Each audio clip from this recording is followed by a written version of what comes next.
It was a wee bit of tall yarn, that one. But let's get back to the truth now. Margaret, you got more about that laddie of yours? I'm glad that the skills teach about the birds and the bees, because I've never been able to explain it to my wee Clint. So I was taken aback when wee Clint came home from the skill and said, "Mammy, can you and my daddy no get married?" I said, "Son, we are married. Can you no see our wedding photo on the sideboard? And me and your father standing outside the kirk with your Uncle Jimmy and your Auntie Jenny. And what do you think I was wearing a white frock with a veil over my head for? I ken the photo's a bit spoilt, with your granny Balbardi greeting and holding a big white hanky up to her ear. She wasn't very pleased when your Uncle Jimmy put that caption on it, 'You be good to my Willie, Jessie Brown.' For by the stork wouldn't he brought a braw wee wean like you to a mammy and daddy that wasn't married." Clint said, "Mammy, Pim Brown was telling us all what a great time he had at his father's wedding, and he asked if I had enjoyed myself at yours. I told him I couldn't mind being there, so I thought you might well be married.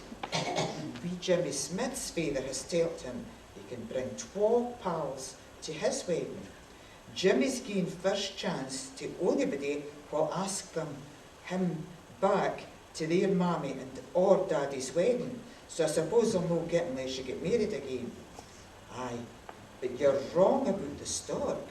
Wee Jeannie McBean and all her brothers have never had a father, and they've got lots of uncles. And each one gives them money and brings them sweeties and presents. On Saturday night, their new uncle gave them money to go to the pictures and more for a feed after. He's a rare laugh, he likes a joke. One night, when they came home for the pictures, the house was in darkness. After they knocked for a while, their new uncle shoved a tenner through the letterbox and told them to go and get fish suppers. He said he was playing at hide and seek with her mammy. Sissy Mackay went to her father's wedding. She had a smashing time. She got to bring 2 pals and they ate for the buffet all night. And Sissy got up and sang, "I'm nobody's child." She made our £12 in tips for the guests. And yon old wifey was greeting, but a Granny Mackay was fizzing. I would be a lot better off if I had 2 mammies and 2 daddies. Archie Gardner's got that.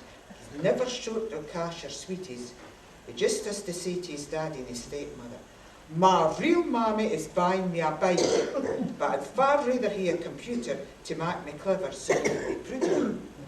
When he gets home, he says to his mammy and stepdad, "My real father's getting me a computer, but I would far rather have a bike to make me fit and healthy, so you wouldn't need to nurse me if I took ill for not getting enough fresh air." Archie Kent he wouldn't get fun do it, as his mammy and daddy didn't talk. Sure enough, the next week when he visited his real father, there was a computer and with a TV to go with it. At the end of the month, he got a brand new mountain bike for his mammy. I was worried because I can't whether when they go through the rigmarole of a wedding just to give Clint a party. When he came home, I had a talk with Clint. He said, "Seriously, son, you surely think your mother and me will not get married again just to give you a party?" He says, "I'll tell you what, bring half a dozen of your friends home. We'll hire a DVD, we'll get crisps and sweeties. Do you think that'll do?" Clint said, "The very dab."